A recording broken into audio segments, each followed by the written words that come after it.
오늘 함께 나눌 하나님의 말씀은 사도행전 2장 43절부터 47절까지입니다. 우리 한 목소리로 같이 읽겠습니다. 모든 사람에게 두려운 마음이 생겼다.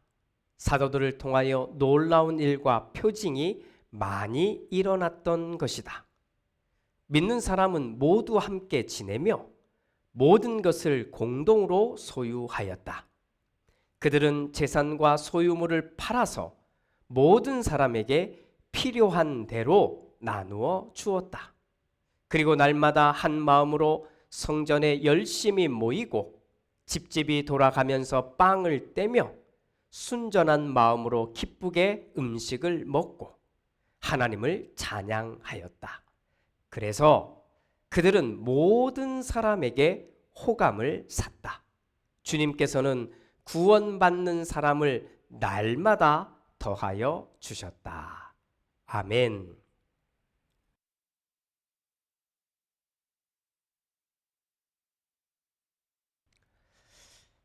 지난주에 우리는 베드로의 연설로 인해서 하루에도 3,000명이 넘는 사람들이 세례를 받았고 구원을 받았다고 하는 이 엄청난 이야기를 우리 함께 나누었습니다. 그랬더니 어느 분이 이것을 숫자로 한번 계산을 해본 겁니다. 자, 베드로가 한 사람에게 예수 이야기를 전해줍니다. 길게 잡으면 그렇겠지만 한 5분이라고 생각해 보자고요. 사실 5분도 말이 되지는 않아요. 5분 만에 예수 이야기를 해주고 예수가 이런 분인지 얘기해주고 그리고는 그 사람이 그러면 이제부터 내가 예수님을 믿고 나의 주인으로 섬기고 살겠습니다. 이렇게 하기는 정말 짧은 시간이거든요. 아무튼 그럼에도 불구하고 그냥 5분이라고 해보자고요. 자, 5분 동안 예수 이야기를 전했습니다. 자, 예수의 이야기를 듣고 받아들였습니다. 그리고 세례를 받을 준비를 합니다. 세례를 시행합니다. 자, 이렇게 하려면 또 얼마의 시간이 더 걸렸을까요? 적어도 5분은 걸리지 않을까요? 그렇게 두 개를 묶어보면 그러니까 예수 이야기를 즉 복음 이야기를 시작하면서부터 세례 받을 때까지 아무리 작게 잡아도 아무튼 10분은 걸릴 텐데 자 10분에 한 명이 이렇게 됐다면 1시간이면 6명이 되는 것이고 하루에 4시간만 한번 잔다고 생각해 보자고요. 4시간 자면 20시간 동안 계속 했다고 하면 한 사람이 120명. 120명. 그렇죠? 120명까지 세례를 줄 수 있을 것 같아요. 자, 예수님의 제자가 12명이니까 120명씩 12명이 했다고 하면 1440명. 이 정도 되겠죠? 그런데 3000명이라고 하면 저 엄청난 숫자 아닙니까? 그러니까 더 많은 사람들이 아마 여기에 동원돼서 했을 거라고 생각을 해봐야 될 겁니다. 아무튼 좀 과장된 건 아닐까? 하루에 3,000명 이런 거. 그런데 오늘은 이것보다 훨씬 더한 이야기를 우리 함께 나누려고 합니다. 제가 신학교를 다니기 때 그때 신학생들은요. 정말 뜨겁습니다. 열정적입니다. 그냥 정말 뜨끈뜨끈합니다. 그런데 이런 신학생들이 이 찬송가를 부를 때면 정말 비장합니다. 막 손이 막 이렇게 쥐어지고 막 이렇게 됩니다. 어떤 찬송가일까요? 혹시 아시겠습니까? 네, 부름받아 낯선 이 몸이라고 하는 찬양입니다. 부름받아 낯선 이 몸 어디든지 가오리다. 괴로우나 즐거우나 주만 따라 가오리니 어느 누가 막으리까 죽음인들 막으리까 어느 누가 막으리까 죽음인들 막으리까 이겁니다. 이 찬송을 부르면서 신학생들은 꿈을 꿉니다. 지금 내가 여기에 있는 이유는 하나님께서 나를 부르셨기 때문이다. 어느 순간인가 나에게 하나님은 비전을 허락하실 것이고 이 비전을 허락하시면 그때부터 나는 어디든지 달려갈 거다. 목숨 걸고 어디에 가서든지 이 하나님이 원하는 그 길을 걸어갈 것이다. 이렇게 각오하게 만드는 찬송이거든요. 그리고는 정말 기도합니다. 하나님께서 나에게 선교의 길을 열어달라고 말씀의 길을 열어달라고 하나님 앞에 어디든 가겠다고 그게 시골이 됐든 섬이 됐든 어디든 가겠다고 그렇게 결단하는 이 모습들이 많았습니다. 그런데 1년, 2년 지나고 대학도 졸업하고 대학원에 가서 공부를 하고 선교 여행도 다녀보고 이것저것 막 하다 보니 이 찬양을, 이 찬송가를 부르는 횟수도 줄어들고 이 찬양을 부르는 그 마음의 크기도 줄어듭니다. 그리고는 아주 평범하게 자기에게 주어진 길을 살아갑니다. 그 중에는 정말 많은 분들이 선교의 땅이든 또는 목회의 영역에서 아예 떠나신 분들도 굉장히 많습니다. 왜일까요? 왜일까요? 우리는 잘 압니다.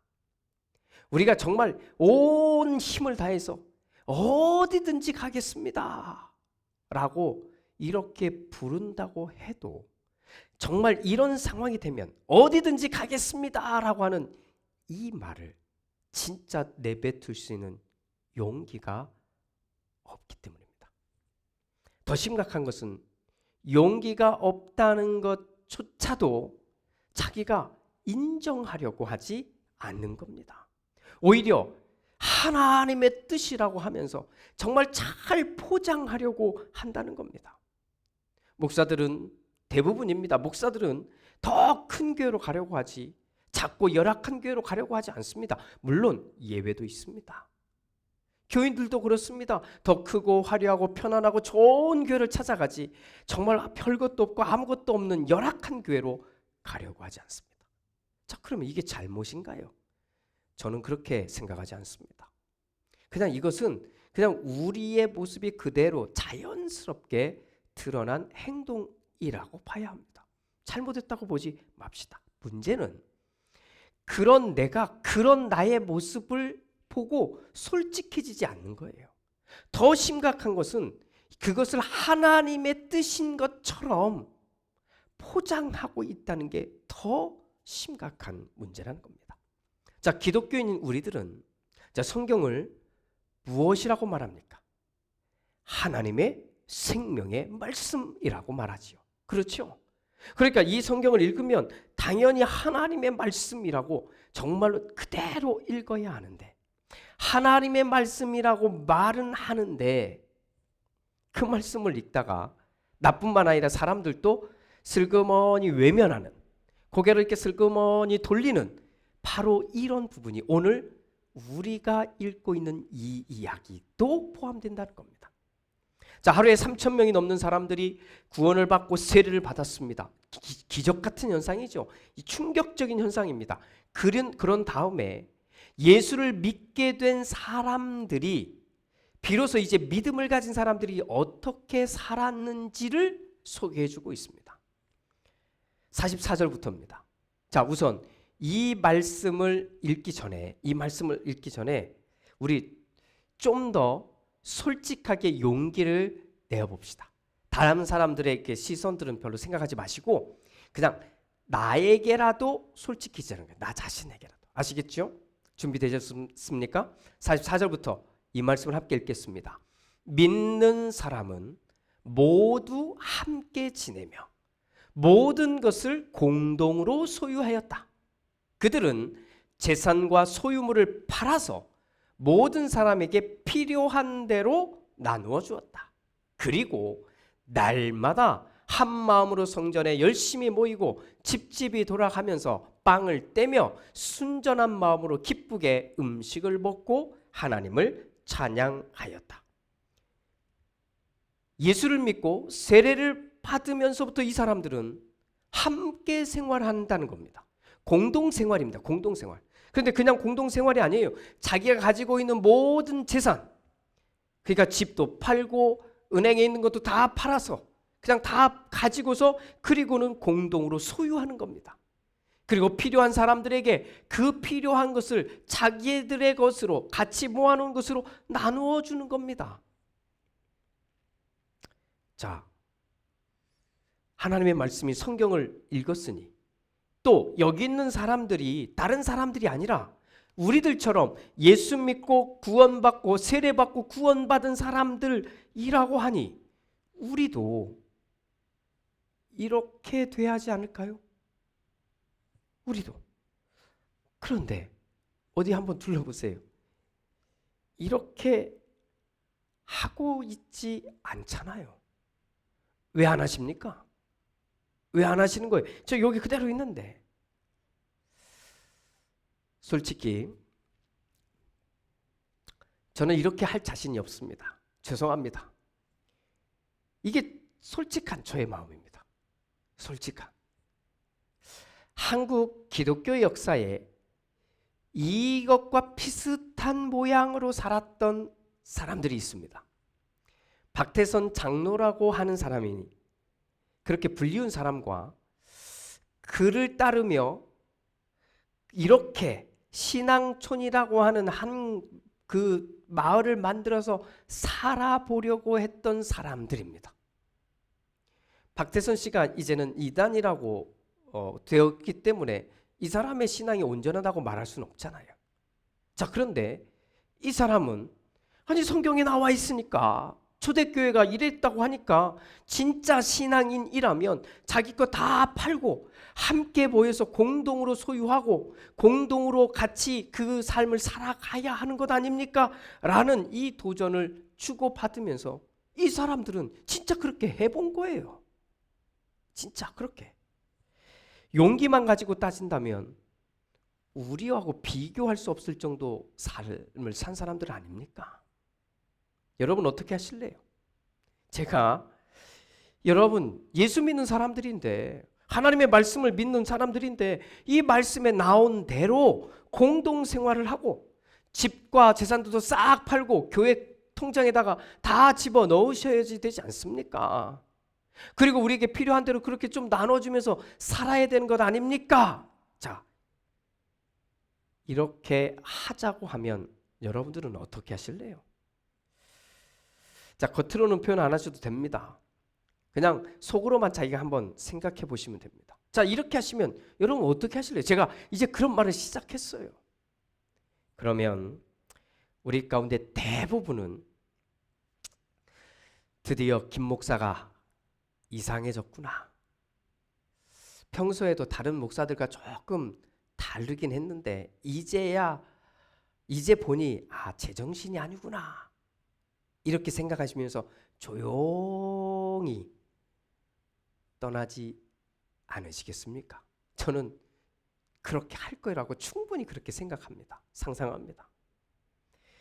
그렇다고 여러분을 제가 비겁하다고 비난하려는 것 아닙니다. 저도 똑같은 상황이면 그렇게 할 거거든요. 다행이라고 해야 될까요? 이 다음에 나와 있는 부분은 그래도 우리가 할 만합니다. 이런 내용입니다. 날마다 한 마음으로 성전에 열심히 모이고 집집이 돌아가면서 빵을 떼며 순전한 마음으로 기쁘게 음식을 먹고 하나님을 찬양하였다. 자, 이건 어떠세요? 할 만하시죠? 이 정도면 그래도 할 만하지 않을까? 이 정도면 저는 바로 여기에서 우리가 좀 더 솔직해지자는 겁니다. 앞부분은 할 수 없으니까 슬그머니 넘겨놓고 뒷부분은 할 만하니까 이것을 하면서 그렇지 이렇게 해야 믿음이 있는 것이고 이렇게 해야지 성령이 함께하는 삶이지 이런 식으로 말하지 말자는 거예요. 그건 솔직한 게 아니잖아요. 다 못하시겠지요? 그래서 저는 오늘 여러분들하고 꼭 이 말씀은 솔직하게 용기를 내서 같이 읽고 해보자고 말씀을 드린 겁니다. 드리려고 하는 겁니다. 이겁니다. 47절입니다. 그래서 그들은 모든 사람에게서 호감을 샀다. 그래서 그들은 모든 사람에게서 호감을 샀다. 2000년 전 예수 이야기를 처음 들은 사람들, 이들이 처음 듣고 세례를 받고 믿음의 삶을 시작한 이 사람들이 살아가는 방식, 살아가는 모양, 이 모양을 옆에서 지켜보고 있던 세상 사람들이 이 사람들의 모양이 좋은 겁니다. 부러움을 산 거예요. 부러움의 대상이 된 거예요. 이렇게 사는 사람들이 부러운 거예요. 공동생활을 하는 것이, 함께 모여서 공동으로 자기 재산들이 아니라 공동의 재산으로 만들어 놓고 함께 나누며 살고 있는 이 모습이, 그렇게 필요한 사람들에게 나누어 주며 사는 이 모습이 그 당시 교회 밖에 있는 사람들에게는 충격을 넘어서서 부러운 거예요. 너무 좋은 거예요. 아름다운 거예요. 왜 그랬을까요? 그렇게 하고 있는 사람들이 이렇게 사는 모양이 행복했기 때문입니다. 즐거웠기 때문인 거예요.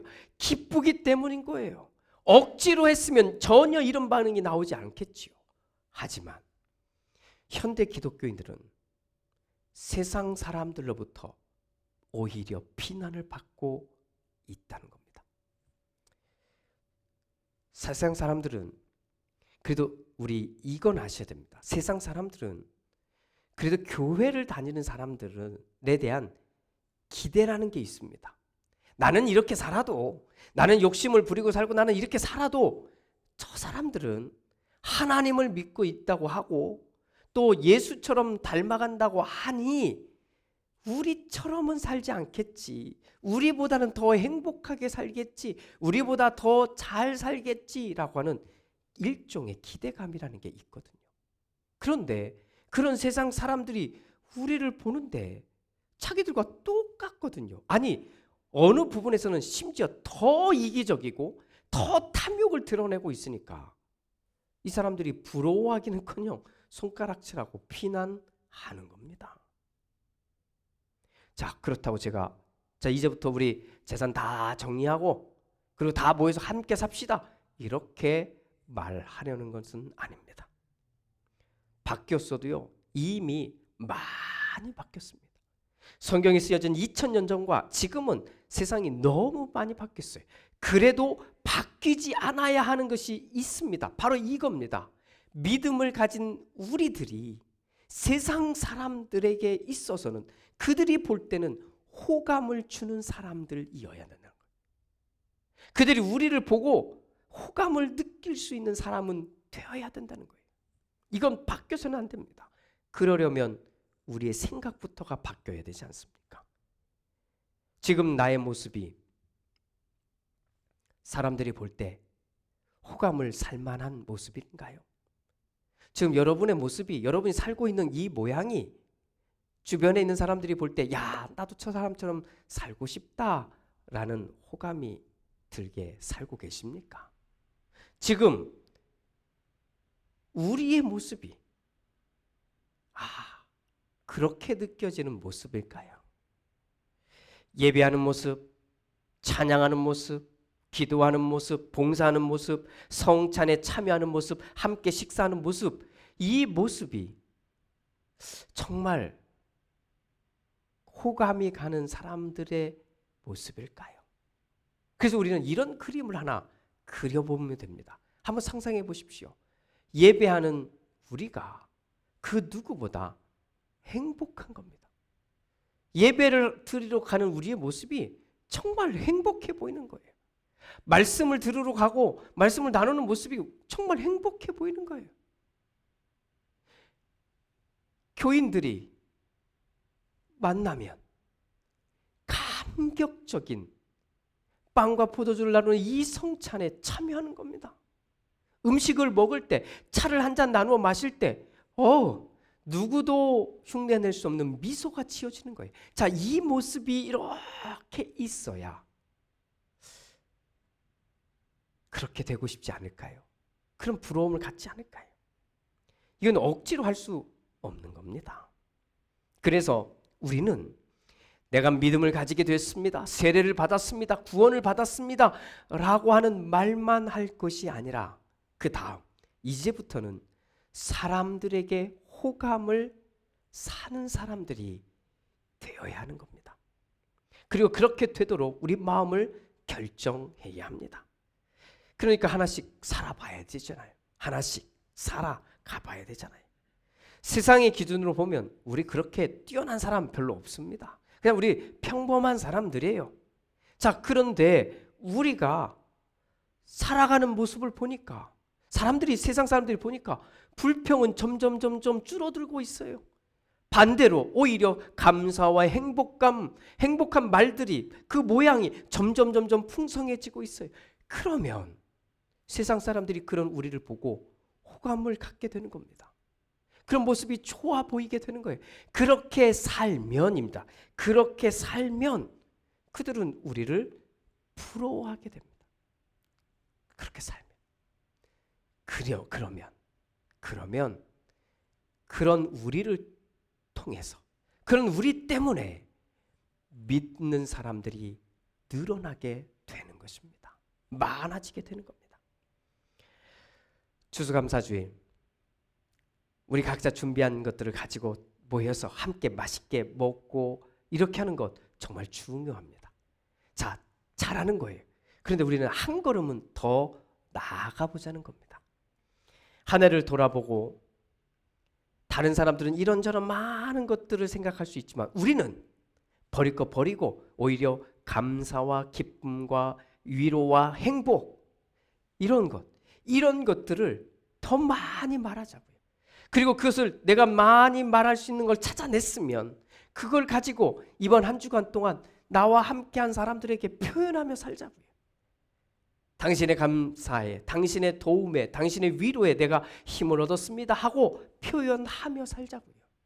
그래서 그 사람들 사이에서 내가 호감을 사는 사람들, 호감을 주는 사람, 이런 사람이 되어 보자고요. 저는 오늘 우리가 사도행전 2장 43절부터 47절까지의 말씀을 용기 있게 펼쳐서 읽기를 바랍니다. 그리고 47절 이 말씀을 읽으며 아멘 할 수 있기를 바랍니다. 우리는 여기 놓여진 글자 그대로 할 수 없을 겁니다. 다 못할 거예요. 그러나 마지막 이 말씀, 사람들에게서 호감을 샀다, 이 말씀은 우리가 이 시대에 걸맞게 이 땅에서 살면서 우리 해볼 수 있지 않겠습니까? 오늘 여기에서부터 믿음을 가진 우리들부터 한번 서로에게 믿음을 가진 호감을 사는, 호감을 주는 사람들이 한번 서로에게 되어 봅시다. 그리고 이번 한 주간 우리 이웃에게 호감을 줄 수 있는, 호감을 주는 사람이 되어 봅시다. 그렇게 우리는 하나님의 교회이고, 그렇게 우리는 이 땅을 믿음으로 살아내고 있는 바로 행복한 사람입니다. 할렐루야. 기도합니다. 주님, 감사합니다. 이 말씀에 있는 그대로 우리에게 살라고 하면 주님, 우리는 벌써 도망갔을 것 같습니다. 그런데 이 말씀을 읽으면서 오늘 이 시대를 살고 있는 우리들이 희망을 갖습니다. 그렇지, 내가 잘 살면, 내가 행복하게 살고 만족하며 살며 감사하며 살면 나의 모습을 보고 좋아하고 부러워하는 사람들이 생겨날 것이고, 특별히 그런 나의 모습을 보고 그리고는 하나님을 믿는 사람들이 생겨날 것을 바라봅니다. 주님, 우리가 바로 그 호감을 주는, 세상 사람들에게서 호감을 사는 그 사람이 되게 하여 주시옵소서. 예수님의 이름으로 기도드립니다. 아멘.